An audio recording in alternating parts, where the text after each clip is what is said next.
ਸਤਿ ਸ੍ਰੀ ਅਕਾਲ, ਨਮਸਤੇ, ਆਦਾਬ। Book tube ਬਾਈ ਪੈਰੀ channel ਤੇ ਆਪ ਸਭ ਦਾ ਸਵਾਗਤ ਹੈ। ਸਿੱਖ ਧਰਮ ਦਾ ਸੰਖੇਪ ਇਤਿਹਾਸ ਦੇ ਸਿਰਲੇਖ ਹੇਠ ਸ਼ੁਰੂ ਕੀਤੀ ਗਈ ਲੜੀ ਦੇ ਤਹਿਤ ਅੱਜ ਆਪ ਜੀ ਦੇ ਸਨਮੁਖ ਤੀਸਰੀ ਵੀਡੀਓ ਲੈ ਕੇ ਹਾਜ਼ਰ ਹੋ ਰਹੇ ਹਾਂ। ਤੀਸਰੀ ਵੀਡੀਓ ਦਾ ਸਿਰਲੇਖ ਗੁਰੂ ਅਮਰਦਾਸ ਜੀ ਅਤੇ ਗੁਰੂ ਰਾਮਦਾਸ ਜੀ ਦੇ ਸੰਖੇਪ ਇਤਿਹਾਸ ਨਾਲ ਸੰਬੰਧਿਤ ਹੋਏਗਾ। ਸ਼ੁਰੂ ਕਰ ਰਹੇ ਹਾਂ ਤੀਸਰੀ ਵੀਡੀਓ ਸੰਖੇਪ ਇਤਿਹਾਸ ਗੁਰੂ ਅਮਰਦਾਸ ਜੀ ਅਤੇ ਗੁਰੂ ਰਾਮਦਾਸ ਜੀ। ਤੀਜੇ ਸਤਿਗੁਰ ਗੁਰੂ ਅਮਰਦਾਸ ਜੀ ਨੇ 72 ਵਰ੍ਹਿਆਂ ਦੀ ਉਮਰ ਵਿੱਚ ਗੁਰਿਆਈ ਦੀ ਜ਼ਿੰਮੇਵਾਰੀ ਸੰਭਾਲੀ ਸੀ। ਇਸ ਤੋਂ ਪਹਿਲਾਂ ਉਹਨਾਂ ਨੇ 11 ਸਾਲ ਗੁਰੂ ਅੰਗਦ ਦੇਵ ਜੀ ਅਤੇ ਸਿੱਖ ਸੰਗਤਾਂ ਦੀ ਤਨ ਮਨ ਨਾਲ ਸੇਵਾ ਕੀਤੀ। ਬਿਰਧ ਅਵਸਥਾ ਵਿੱਚ ਵੀ ਆਪ ਜੀ ਨੇ ਗੁਰੂ ਹੁਕਮਾਂ ਤੇ ਫੁੱਲ ਚੜਾਉਂਦਿਆਂ ਹੋਇਆਂ ਸੇਵਾ ਸੰਭਾਲ ਘਾਲ ਕਮਾਈ ਕੀਤੀ। ਗੁਰੂ ਦਰਬਾਰ ਵਿੱਚ ਆਉਣ ਤੋਂ ਪਹਿਲਾਂ ਉਹ ਬ੍ਰਾਹਮਣੀ ਕਰਮਕਾਂਡਾਂ ਨੂੰ ਪੂਰੀ ਸ਼ਰਧਾ ਨਾਲ ਨਿਭਾਉਂਦੇ ਸਨ। ਇੱਥੋਂ ਤੱਕ ਕਿ ਸੰਨ 1521 ਤੋਂ 1541 ਤੱਕ ਹਰ ਸਾਲ ਹਰਿਦੁਆਰ ਜਾਂਦੇ ਸਨ। ਗੁਰੂ ਅੰਗਦ ਦੇਵ ਜੀ ਦੀ ਸ਼ਰਨ ਵਿੱਚ ਆ ਕੇ ਉਹਨਾਂ ਨੇ ਬ੍ਰਾਹਮਣੀ ਵਿਚਾਰਧਾਰਾ, ਕਰਮ ਕਾਂਡਾਂ ਤੇ ਹਰਿਦੁਆਰ ਦੀ ਯਾਤਰਾ ਨੂੰ ਇੱਕਦਮ ਤਿਆਗ ਦਿੱਤਾ ਅਤੇ ਗੁਰੂ ਅੰਗਦ ਦੇਵ ਜੀ ਦੀ ਸਿੱਖਿਆ ਅਨੁਸਾਰ ਜੀਵਨ ਬਿਤਾਉਣ ਲੱਗੇ। ਗੁਰੂ ਬਣਨ ਤੋਂ ਬਾਅਦ ਵੀ ਆਪ ਇੱਕ ਵਾਰ ਕੁਰੂਕਸ਼ੇਤਰ ਤੇ ਹਰਿਦੁਆਰ ਗਏ, ਪਰ ਇੱਕ ਸ਼ਰਧਾਲੂ ਦੇ ਰੂਪ ਵਿੱਚ ਨਹੀਂ, ਸਗੋਂ ਇੱਕ ਗੁਰੂ ਤੇ ਸੁਧਾਰਕ ਦੇ ਰੂਪ ਵਿੱਚ। ਆਪ ਦੇ ਸਿੱਖ ਤੇ ਚੌਥੇ ਗੁਰੂ ਗੁਰੂ ਰਾਮਦਾਸ ਜੀ ਵੀ ਆਪ ਜੀ ਦੇ ਨਾਲ ਸਨ। ਉਹਨਾਂ ਨੇ ਇਸ ਯਾਤਰਾ ਦਾ ਉਦੇਸ਼ ਦੱਸਦਿਆਂ ਫਰਮਾਇਆ, ਤੀਰਥ ਉਦਮ ਸਤਿਗੁਰ ਕੀਆ, ਸਭ ਲੋਕ ਉਦਰਣ ਅਰਥਾ। ਆਪ ਨੇ ਸਿੱਖੀ ਪ੍ਰਭਾਵ ਵਾਲੇ ਇਲਾਕਿਆਂ ਨੂੰ 22 ਭਾਗਾਂ ਵਿੱਚ ਵੰਡ ਕੇ 22 ਪ੍ਰਚਾਰਕ ਨਿਯੁਕਤ ਕੀਤੇ। ਪ੍ਰਚਾਰਕਾਂ ਨੂੰ ਮੰਜੀਦਾਰ ਅਤੇ ਪ੍ਰਚਾਰ ਕੇਂਦਰਾਂ ਨੂੰ ਮੰਜੀਆਂ ਆਖਿਆ ਗਿਆ। ਇਨ੍ਹਾਂ ਮੁੱਖ ਕੇਂਦਰਾਂ ਦੇ ਅਧੀਨ 52 ਹੋਰ ਸਬ ਕੇਂਦਰ ਪੀੜ੍ਹੀਆਂ ਸਥਾਪਿਤ ਵੀ ਕੀਤੇ ਗਏ। ਗੁਰੂ ਅਮਰਦਾਸ ਜੀ ਨੇ ਅੰਤਿਮ ਸੰਸਕਾਰ ਦੀਆਂ ਰਸਮਾਂ ਵਿੱਚ ਸੁਧਾਰ ਕੀਤਾ।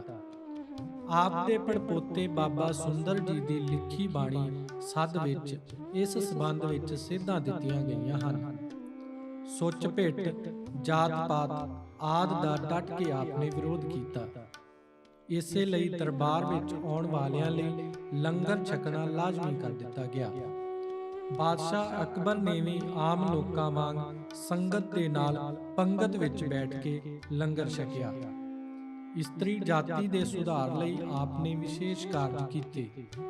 ਦਾਜ ਪ੍ਰਥਾ ਦਾ ਵਿਰੋਧ ਕੀਤਾ, ਪਰਦੇ ਜਾਂ ਘੁੰਡ ਕੱਢਣ ਦੀ ਮਨਾਹੀ ਕੀਤੀ, ਸਤੀ ਪ੍ਰਥਾ ਦਾ ਵਿਰੋਧ ਕੀਤਾ ਤੇ ਇਸ ਨੂੰ ਬੰਦ ਕਰਨ ਲਈ ਅਕਬਰ ਨੂੰ ਕਿਹਾ। ਪਤੀ ਪਤਨੀ ਦੀ ਮੌਤ ਮਗਰੋਂ ਪੁਨਰ ਵਿਆਹ ਅਤੇ ਅੰਤਰ ਜਾਤੀ ਵਿਆਹ ਦਾ ਸਮਰਥਨ ਕੀਤਾ।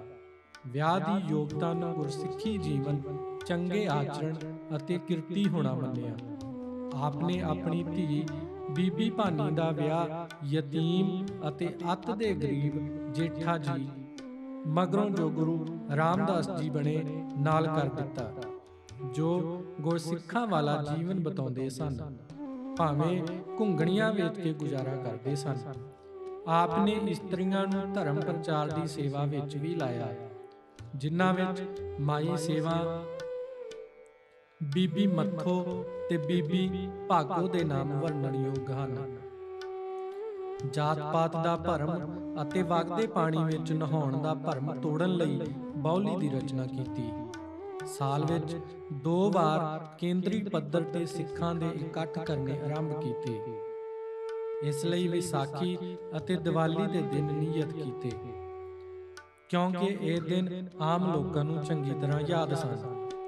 ਆਪਣੀ ਥਾਂ ਗੁਰੂ ਰਾਮਦਾਸ ਜੀ ਨੂੰ ਗੁਰੂ ਸਥਾਪਿਤ ਕੀਤਾ ਤੇ ਬਾਣੀ ਦਾ ਖਜ਼ਾਨਾ ਉਹਨਾਂ ਨੂੰ ਸੌਂਪ ਦਿੱਤਾ। ਆਪ 1 ਸਤੰਬਰ 1574 ਨੂੰ ਜੋਤੀ ਜੋਤ ਸਮਾ ਗਏ। ਚੌਥੇ ਗੁਰੂ ਸ੍ਰੀ ਗੁਰੂ ਰਾਮਦਾਸ ਜੀ ਦਾ ਜਨਮ ਲਾਹੌਰ ਵਿੱਚ ਹੋਇਆ। ਆਪ ਦੇ 7 ਸਾਲਾਂ ਦੇ ਹੋਣ ਤੋਂ ਪਹਿਲਾਂ ਹੀ ਮਾਤਾ ਪਿਤਾ ਦਾ ਦੇਹਾਂਤ ਹੋ ਗਿਆ। ਨਾਨੀ ਆਪ ਨੂੰ ਬਾਸਰਕੇ, ਹੁਣ ਬਾਸਰਕੇ ਗਿੱਲਾਂ, ਲੈ ਆਈ, ਜੋ ਆਪ ਦਾ ਨਾਨਕਾ ਪਿੰਡ ਸੀ।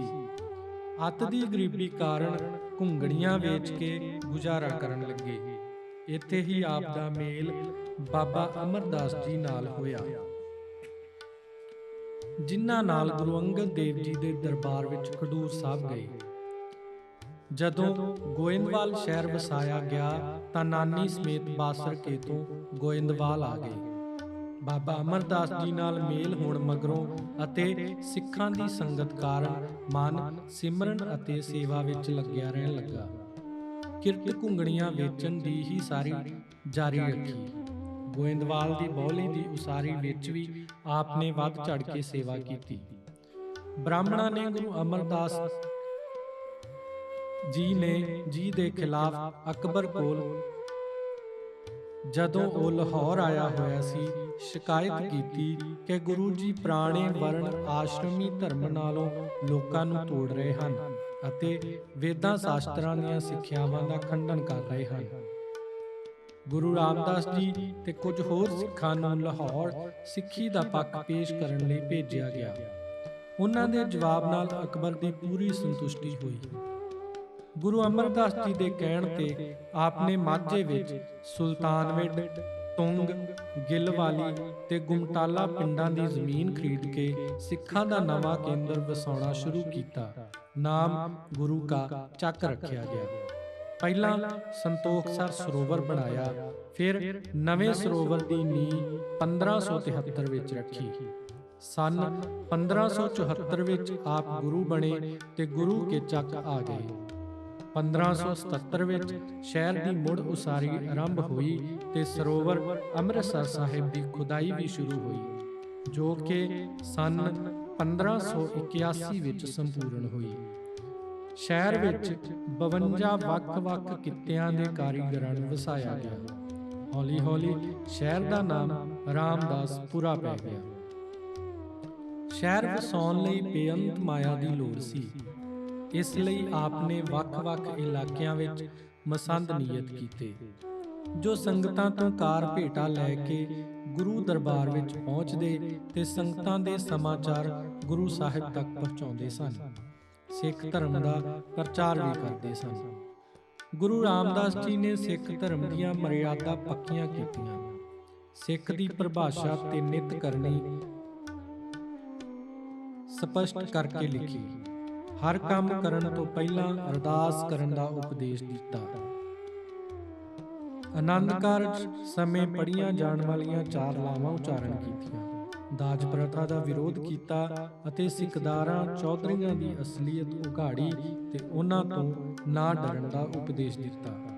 ਆਪ ਨੇ ਸਿੱਖ ਲਹਿਰ ਨੂੰ ਅੱਗੇ ਚਲਾਉਣ ਦੀ ਜ਼ਿੰਮੇਵਾਰੀ ਗੁਰਿਆਈ ਆਪਣੇ ਸੁਪੁੱਤਰ ਗੁਰੂ ਅਰਜਨ ਦੇਵ ਜੀ ਨੂੰ ਦਿੱਤੀ। ਹੁਣ ਤੱਕ ਇਕੱਤਰ ਹੋਈ ਬਾਣੀ ਦਾ ਖਜ਼ਾਨਾ ਵੀ ਉਹਨਾਂ ਨੂੰ ਸੌਂਪ ਦਿੱਤਾ। ਆਪ 1 ਸਤੰਬਰ ਸੰਨ 1581 ਨੂੰ ਜੋਤੀ ਜੋਤ ਸਮਾ ਗਏ। ਵਾਹਿਗੁਰੂ ਜੀ ਕਾ ਖਾਲਸਾ, ਵਾਹਿਗੁਰੂ ਜੀ ਕੀ ਫਤਿਹ।